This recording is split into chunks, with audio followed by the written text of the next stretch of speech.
Hello guys එකම එක Apple ගෙඩියක් විතරක් පාවිච්චි කරලා ඔයාලගේ ගෙදරට එන අමුත්තන් පුදුම කරන්න පුළුවන් මේ නිර්මාණය කරන හැටි මම අද ඔයාලට කියලා දෙනවා. ඇපල් ගෙඩිය අරන් දෙකට මැදින් කපලා මෙන්න මේ විදිහට අංශක 90ට අපි කැපුම් යොදා ගන්නවා. පරිස්සමට මේක කරන්න ඕන. ඒ වගේම කැපෙන්න පිහියක් මේකට අපි පාවිච්චි කරන්න ඕන. ඔයාලට වීඩියෝ එක මගේ හැරේ කියලා හිතනවා නම් මේක දැම්මම සේව් කරගන්න. මෙන්න මේ විදිහට තමයි අපි කැපුම් යොදන්නේ. මේ ගයිස් තවත් ලස්සන මේ වගේ සුපිරි නිර්මාණ ඔයාලට ගේන්න අපි බලාපොරොත්තු වෙනවා. ඒ හින්දා දැම්මම අපිව ෆලෝ කරලා තියාගන්න, ලයික් එකක් දාන්න, කමෙන්ට් එකක් දාන්න. ඒක තමයි ඔයාලා මට දෙන ලොකුම සහයෝගය. මෙන්න මේ වගේ අපි දෙපැත්තෙම අපි කැපුම් යොදා ගන්නවා. ඊළඟට තියෙන්නේ මෙයාගේ හිස නිර්මාණය කරගන්න. ඒකත් මෙන්න මේ විදිහටම නිර්මාණය කරන්න.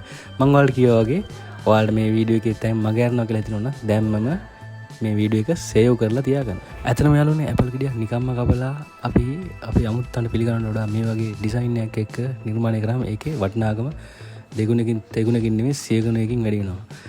ඒ හින්දා ඔයාලා මේ වගේ දේවල් ඉගෙන ගන්න එක ඇත්තටම පට්ටම වටිනවා. කිසිම ප්‍රශ්නයක් නැහැ යාළුවනේ. මෙයාගේ S2කටත් අපි පාවිච්චි කරන්නේ ඇපල් ලැටයක්ම තමයි.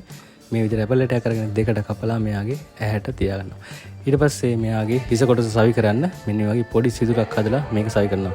යාළුවනේ අපිව ෆලෝ කරලා, ලයික් කරලා, කමෙන්ට් කරලා මේ වීඩියෝ එක ෂෙයා කරන්න. ඒක තමයි ඔයාලා අපිට දෙන ලොකුම සහයෝගය. ගයිස් එහෙනම් ඔයාලා කැමතිම පළතුර මට කියන්න. ඒකෙන් කරන ලස්සන නිර්මාණයක් මම ඔයාලට ඊළඟ වීඩියෝ එකෙන් අරන් එනවා. එහෙනම් යාළුවනේ ගිහින් එන්න.